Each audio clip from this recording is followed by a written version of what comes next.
Ladies and gentlemen, we're coming back about part two pertaining to our youth and violence, keeping it real. Brother Will, you were saying? Well, it's just like I was saying, man. Like it all starts in home. You know, you have to raise your child the right way, instill in him the right values. But even with that, I found out that kids are still going to take the path that they're going to take, regardless of the fact. The only thing we can do as a community is instill respect in our youngsters for their elders, as well as them having the right morals. Like when we was growing up, you know, the elders looked out for us if our parents wasn't there. You really don't see that in today's society. The elders pick who they want to, you know, mentor, who they want to look out for, instead of saying, okay, well, that's so and so from down the street, let me look out for them, or go around the corner and say, you know what, let me look out for him even though I don't know him. Our commitment should be to every To child, every child. But no see, matter then, race, creed, or color, exactly. or But see, rich then or poor. what you gotta understand, and then what you gotta look out for too, is that you got some, excuse me for saying this, you got some ignorant parents out there that don't want nobody checking their kid, which is a problem too. And I can understand how they feel, because some people take it too far. But for that person, you know, that Miss Anna Mae around the corner, or that Mr. Herbie up the block, that don't mean no harm, but he see your kid doing wrong, and he going to check him.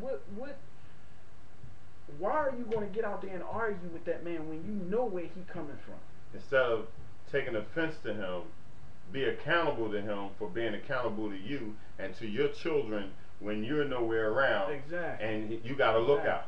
See, if Exactly. we keep taking offense to people talking to our children, we're not going to have nobody tell us when our kid is doing wrong, when our kid is doing good. Because, you know, sometimes if we're alcoholics or we drug addict parents and we mad at ourselves because we haven't performed our parental duty, we can tell our kid, you're going to be just like me or just like your father, or we beat our kids or abuse our kids. Huh?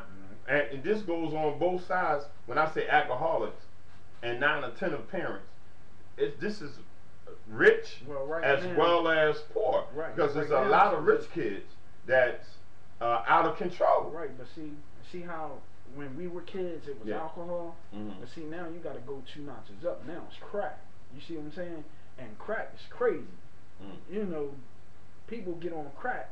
They can say they kick crack and be clean for 3 years, and something to send them right back to crack. Right. I know that for a fact. And that affects our children. Well, with that insurgence in crack is the reason why I think is like 55% of the reason why the youth is unruly the way they are now is because of how crack tore their house apart. Took the father out of the house, period. Made the mother go smoke, or she might have to trick or something to take care of her house because the father up and left. Or the dad got to do what he got to do to feed his kid, because the mother went around the corner and never came back. So they actually making the Willie Lynch letter a reality of how they destroyed the family. And we're just talking about black people. Right. Okay. When I looked at the Willie Lynch letter, they said how that the Spanish people taught the white people how to enslave the black people in America. Okay. And the white brothers, and I'm not prejudiced by any stretch of the word, not in me, not at all, because I believe that all Homo sapiens that's under God, that have souls, is my brother or my sister. Okay. Though we have differences, though we have been taught different about each other, for those who have racism in them. Right. Because where I grew up, my white friend named Chucky, and I say white boy Chucky, we didn't look at our skin color. I'm only mentioning that because he was of a Caucasian race. Right. We fought together, we cried together, we played together. Right here on 16th Verse in North Philadelphia. Right. You know what I'm saying? And I had Puerto Rican friends in school. Matter of fact, I had a Spanish friend named I forget his last name. I think it was Feliciano. Right. And we had a great time. Well, I've Caucasian friends. I've had Spanish friends when I was younger in the heart. You know, when racism was just at that end point, as far as being on center stage. Right. Okay. But see, what we need to realize is that, and like I always try to school people, you know, accountability. Not only accountability, but one of the main things about being accountable is that we need to learn and we need to move on. Exactly. Okay, now we had the thing with racism already. Okay, let's move beyond that. And where I get upset with the youth at, especially the minority youth, like we had a situation not too long ago where three African American individuals beat a Caucasian dude downtown and killed him. That was terrible. Which was terrible, and yes, I'ma say it, they should put them fools under the jail. But the thing is that number one, that's not going to solve anything, and number two, did anybody ever talk to these youth to tell them what they was doing? Number one is wrong, and number two, it further fuels the racial hatred and the racial divide in this country. It's acts like that that keeps racism going. Brother, you hit a very valuable point. Those three individuals that did that, we need, when we lock them up, we need to ask them what triggered that. What made them do it?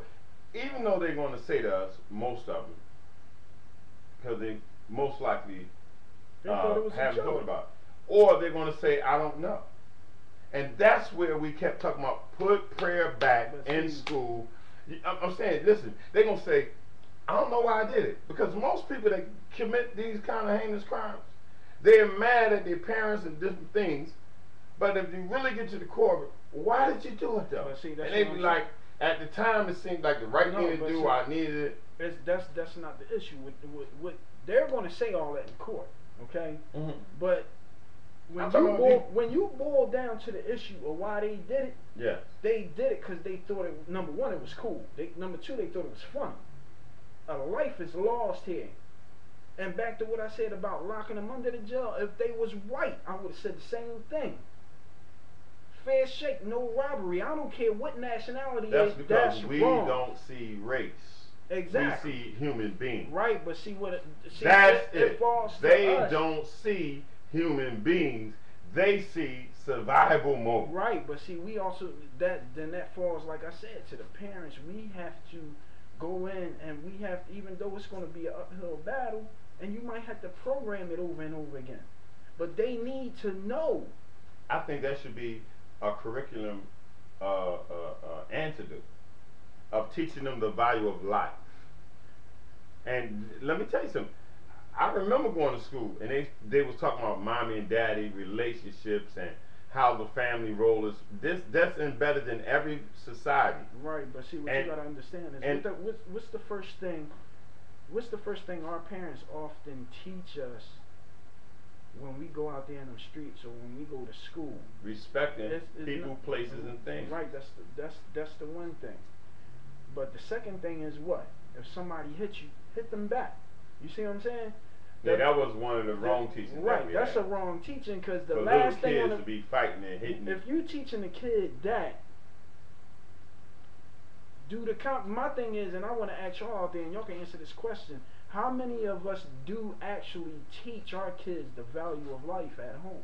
Right, and when you say hit them back, how many of us are asking y'all out there too?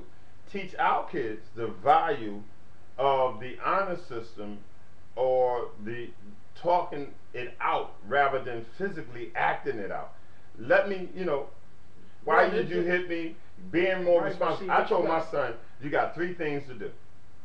Right? If a teacher is in the classroom, you can go to that teacher. See, there's accountability. And that's true. Somebody hit you, you need to go to that teacher. Well, I'm gonna look like a punk. No, you're not. No, you're not. And we need to let them see that honor system, right? Respect system, chain of command. You can teach them that, and we understand that. But let me get to the point, though. Where I'm gonna make the exception at, and I'm gonna let you make your point. Where I'm gonna make the exception at on that, and what I'm gonna tell my kid, what the exception to that is if you're in the class or wherever you at, and the kid is wailing on your behind, you ain't got time to go to that. So yeah, in that case, you take his